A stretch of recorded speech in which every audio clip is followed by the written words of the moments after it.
السلام علیکم۔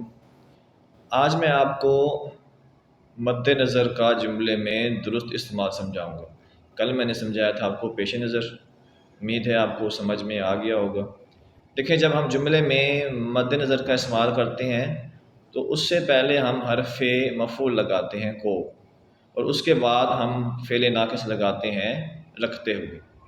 مثال کے طور پر، غیر ملکی سیاحوں کی آمد کو مد نظر رکھتے ہوئے ایئرپورٹ پر انتظامات بڑھا دیے گئے۔